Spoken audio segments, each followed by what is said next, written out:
اللہ تعالیٰ ان 5 گھروں سے نفرت کرتا ہے، کیا اس میں آپ کا گھر تو شامل نہیں؟ حضرت محمد صلی اللہ علیہ وآلہ وسلم نے فرمایا، اللہ تعالیٰ 5 گھروں سے سخت نفرت کرتا ہے۔ ان گھروں کو نفرت کی نگاہ سے دیکھتا ہے، غضب کی نگاہ سے دیکھتا ہے۔ وہ 5 قسم کے لوگ یہ ہیں: بسم اللہ الرحمن الرحیم۔ اللہ تعالیٰ کی ذات مبارکہ سے رشتہ مضبوط ہو تو رحمتوں کا نزول ہوتا ہے، اور اللہ تعالیٰ کی ناراضگی قدرتی آفتوں کا سبب بنتی ہے۔ ایک مشہور حدیث جو کہ حضرت موسیٰ علیہ الصلاۃ والسلام سے مسنوب ہے، اور اس کا مفہوم ہے کہ حضرت موسیٰ نے ایک دفعہ اللہ سے پوچھا کہ یا اللہ، جب تو ناراض ہوتا ہے تو تیری کیا نشانی ہوتی ہے؟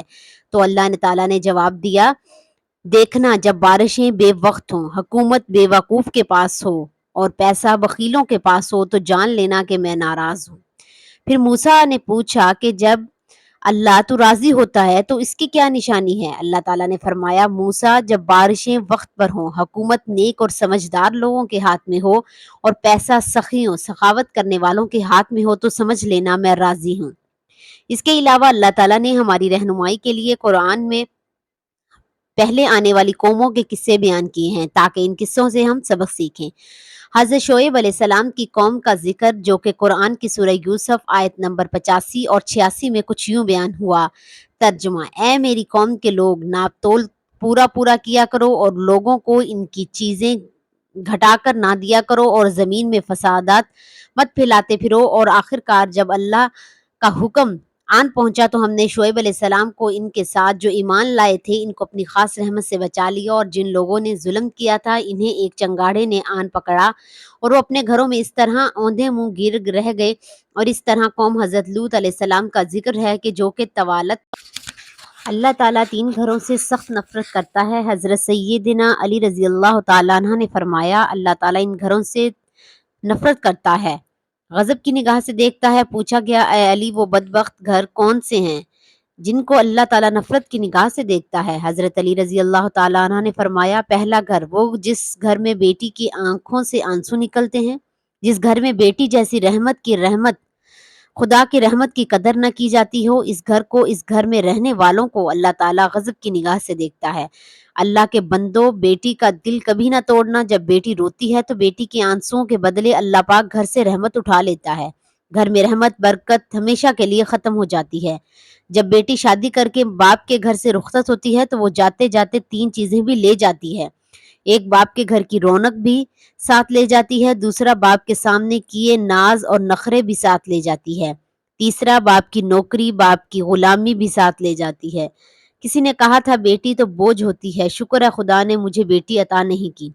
اس پر کسی عقل مند نے کہا، او دنا، اللہ تعالیٰ بیٹیاں بھی اس کو عطا کرتا ہے جو بیٹیاں پالنے کی حیثیت رکھتے ہیں، تو کہتا ہے شکر الحمدللہ، اللہ نے مجھے بیٹیاں عطا نہیں کی، کم بخت، بیٹی رحمت ہوتی ہے، اور اللہ تعالیٰ بیٹی جیسی رحمت اسے دیتا ہے جو رحمت کو پالنے کی حیثیت رکھتا ہے۔ تیری حیثیت ہی کیا ہے اور تجھے پتہ نہیں؟ اللہ تعالیٰ جس گھر کو پسند کرتا ہے اس گھر میں بیٹی جیسی رحمت کو بھیج دیتا ہے۔ دوسرا، اللہ تعالیٰ اس گھر کو نفرت کی نگاہ سے دیکھتا ہے جس گھر میں مہمان آئے اور مہمانوں کا آنا گھر والوں کو پسند نہ ہو۔ جس گھر کے لوگوں کو مہمان کا آنا پسند نہیں ہوتا، اس گھر کو اللہ تعالیٰ غضب کی نگاہ سے دیکھتا ہے۔ اس گھر سے، گھر والوں سے اللہ تعالیٰ نفرت کرتا ہے۔ حضرت سیدنا علی رحمۃ اللہ علیہ نے فرمایا، اے لوگو، 3 رحمتیں ایسی ہیں جو انسان قبول نہیں کرتا۔ اگر انسان خدا تعالیٰ کی ان 3 رحمتوں کو خوشی سے قبول کر لے تو غنی ہو جائے، مالا مال ہو جائے۔ وہ 3 رحمتیں کون کون سی ہیں؟ پہلا ہے بیٹی رحمت بن کر آنا۔ اگر انسان بیٹی کا آنا خوشی سے قبول کر لے تو مالا مال ہو جائے، غنی ہو جائے، بادشاہ بن جائے۔ دوسرا، گھر میں مہمانوں کا آنا، مہمان کوئی بھی ہو، مہمان کا آنا خدا تعالیٰ کی رحمتوں میں سے ایک بہت بڑی رحمت ہے۔ جو بندہ اس رحمت کو قبول کرتا ہے وہ جلد مالا مال ہو جاتا ہے۔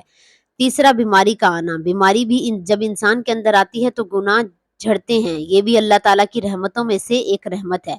یہ 3 رحمتیں ایسی ہیں جس کو انسان خوشی سے قبول نہیں کرتا، اور جو ان 3 رحمتوں کو خوشی سے قبول کرتے ہیں وہ مالا مال ہو جاتے ہیں۔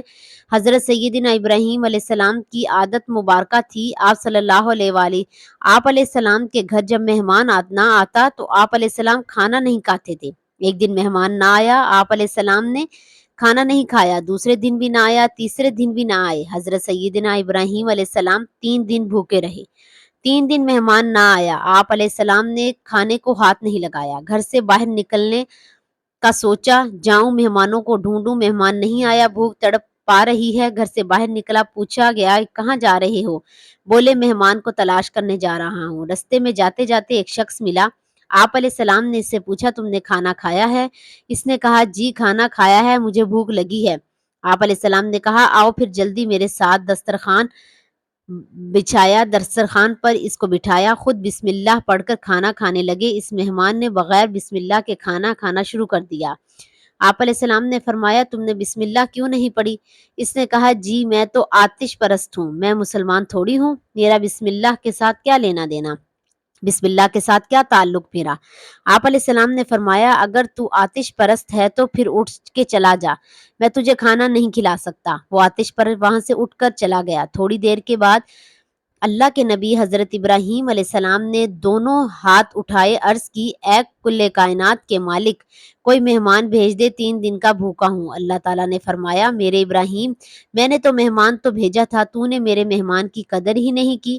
میں نے ایک خاص مہمان بھیجا تھا، تو نے میرے مہمان کی قدر نہیں کی۔ آپ علیہ السلام نے فرمانے لگے مالک وہ تو آتش پرست تھا، وہ تو آگ کی پوجا کرنے والا تھا، اس نے بسم اللہ ہی نہیں پڑھی، میں اس کو کھانا کیسے کھلاتا؟ اللہ تعالیٰ نے فرمایا اے میرے ابراہیم، میرے خلیل، وہ آتش پرست تھا، آگ کی پوجا کیا کرتا تھا، اس کا سارا خاندان آگ کی پوجا کرتا ہے، اس کے بچے بھی آگ کی پوجا کرتے ہیں، آگ خدا کو مانتے ہیں۔ تو نے اسے ایک دن کا کھانا دینا گوارا نہیں کیا، ایک ٹائم کی روٹی دینا گوارا نہیں کی، دیکھ تو میں کتنا کریم ہوں، 80 سال سے اسے کھانا بھی کھلا رہا ہوں، اسے پلا بھی رہا ہوں، کوئی مہمان کوئی بھی ہو خدا تعالیٰ کی رحمتوں میں سے رحمت بن کے آتا ہے، تو مہمان کی قدر کیجیے۔ تیسرا گھر اللہ تعالیٰ جس گھر سے نفرت کرتا ہے وہ گھر ہے جس گھر میں اولاد کے جوان ہوتے ہوئے بھی بوڑھے والدین پریشان ہو جاتے ہیں۔ بوڑھے والدین کو دکھ ملتے ہیں، درد ملتے ہیں، اس طرح طرح کی تکلیفوں میں مبتلا ہوں جو ان اولاد کے ہوتے ہوئے بھی بوڑھے والدین پریشان رہتے ہوں، ان گھروں کو بھی اللہ تعالیٰ نفرت کی نگاہ سے دیکھتا ہے۔ اللہ تعالیٰ ایسے گھر سے نفرت کرتا ہے۔ تو یہ 3 گھر ایسے ہیں جن کو اللہ تعالیٰ غضب کی نگاہ سے دیکھتا ہے۔ گھر میں مہمان آ جائیں، ان کی مہمان نوازی کرو، کیونکہ مہمان اللہ تعالیٰ کی رحمتوں میں سے ایک رحمت ہے۔ گھر میں بیٹی آ جائے، بیٹی پیدا ہو جائے تو خوشیاں منایا کرو، بیٹی بھی اللہ تعالیٰ کی رحمتوں میں سے ایک رحمت ہے۔ بیٹی باپ کو امیر بنانے کے لیے آتی ہے۔ گھر میں بوڑھے والدین کو پریشان نہ رکھا کرو، بوڑھے والدین کو تنگ نہ کیا کرو۔ ناظرین، اگر بوڑھے والدین کی سفید داڑھی کی حیا نہیں کر سکتے تو کوئی بات نہیں، والدین کو یہ پریشانی بھی نہ کیا کرو۔ دین اسلام میں والدین کے ساتھ حسن سلوک کی شدید تائید کی گئی ہے اور ان سے بدسلوکی کرنے سے منع کیا گیا ہے۔ اولاد پر والدین کا حق اتنا بڑا ہے کہ اللہ تعالیٰ نے اپنے حق کے ساتھ والدین کا حق بیان فرمایا، یعنی مخلوق خدا میں والدین کے حق کو باقی تمام حقوقوں پر ترجیح دی ہے۔ اس طرح حضور نبی اکرم صلی اللہ علیہ وآلہ وسلم بھی والدین کی نافرمانی کرنے اور انہیں اذیت و تکلیف پہنچانے کو کبیرہ گناہ قرار دیا ہے۔ والدین سے بدسلوکی کرنے والا بدنصیب کو رحمت الہی اور جنت سے محروم کر دیا جائے گا۔ اللہ تعالیٰ رب العزت نے انسانوں کو مختلف رشتوں پر ان میں سے کسی کو باپ بنایا، کسی کو ماں کا درجہ دیا، کسی کو بیٹا بنایا تو کسی کو بیٹی کی نسبت عطا کی۔ عرض رشتے بنانے کے بعد اللہ تعالیٰ نے ان کے حقوق مقرر فرمائے۔ ان حقوق میں سے ہر ایک کا ادا کرنا ضروری ہے، لیکن والدین کے حق میں اللہ تعالیٰ رب العزت نے قرآن کریم میں اپنی بندگی اور اطاعت کے فوراً بعد ذکر فرمایا۔ یہ اس بات کی اشارہ ہے کہ رشتوں میں سب سے بڑا حق والدین کا ہے۔ اللہ رب العزت فرماتے ہیں اور تیرے رب نے حکم دیا کہ اس کے سوا کسی کی عبادت مت کرو اور اپنے ماں باپ کے ساتھ حسن سلوک سے پیش آؤ۔ اگر وہ تیری زندگی میں بڑھاپے کو پہنچ جائیں، چاہے ان میں ایک پہنچے یا دونوں، تو ان کی کوئی بات تجھے ناگوارا گزرے تو ان سے کبھی بھی مت کرنا اور نہ ان سے جھڑک کر بولنا، ان سے خوب ادب سے بات کرنا اور ان کے سامنے شفقت سے انصکاری سے ساتھ جھکے رہنا اور یوں دعا کرتے رہنا اے ہمارے پروردگار تو ان پر رحمت فرما جیسا کہ تو نے انہوں نے بچپن میں مجھے پالا۔ صرف ظاہری داری نہیں، دل سے ان کا احترام کرنا۔ تمہارا رب تمہارے دل کی خوب بات جانتا ہے اور اگر تم سعادت مند ہو تو توبہ کرنے والے کی خطائیں بکثرت معاف کرنے والا ہے۔